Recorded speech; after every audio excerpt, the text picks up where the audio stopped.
Welcome to the apocalypse.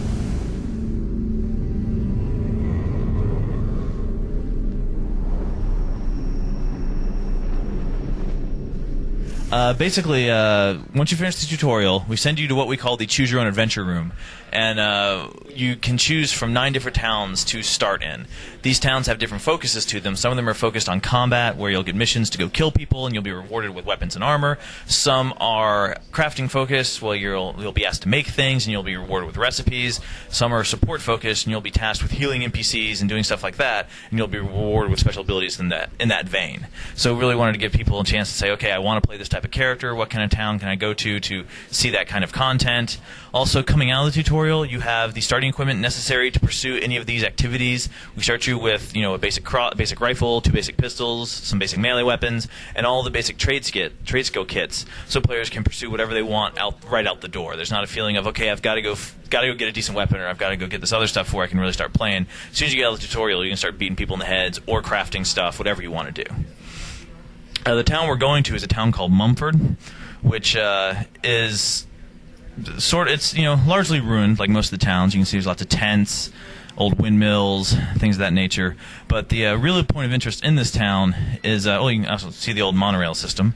There's a old crashed satellite here that people have been picking apart for parts, and various groups have come here to try and find out what the satellite is, if there's anything valuable there.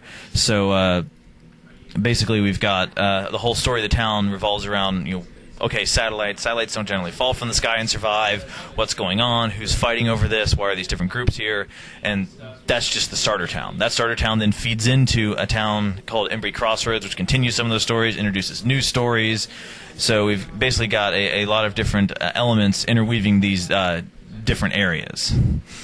We try and make sure everything is, all the storylines continue, they're interrelated, and basically try and present a cohesive narrative throughout all these different areas, even though we have all these different factions involved. But again, this is basically Mumford. There's a ruined satellite that people are investigating here. You can see some of the old research buildings they built on top of the hill, and there's a bunch of people it's basically all trying to find out what crashed here, why it was here, what was valuable in it, that sort of thing.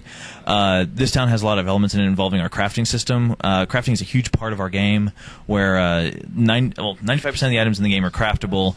All the best items in the game come from players. So it's not a game where you go kill some guy a whole bunch in the hopes he drops the thing you want. It's really more you have to go find rare resources, give them to a crafter player, and he'll make you the gear you want. So all players can also our crafting has a real-time component to it. So if you want to craft a gun, it may take you an hour or two. You want to craft bandages, it may take you a minute. You want to make a car, it may take you a month. This time passes regardless of what you do. You don't have to keep your character in a workshop or anything like that. You can go out and adventure, you can log off, do whatever, that time will pass. There are facilities that speed that time up. So what a lot of people do is when they're getting ready to log off, they'll go into a facility, queue up 20 things in their crafting queue, and then the next day when they log in, they have these 20 items finished. We give you XP for crafting and for harvesting resources, so you can level up just on those alone. You can play through the whole game as a crafter and never have to kill anything and reach the max level in the game. Instead of building stuff, players can spend their time and resources doing research, which unlocks higher tiers of crafting, so you can build better stuff that basically has better stats, more efficient. You can build better vehicles. Basically in the start of the game, you learn how to make an ATV, and from there you can learn how to make a motorcycle, a muscle car, a dune buggy. You can mount machine guns on them. You can build different types of motors, so you can have a biodiesel or an electric engine.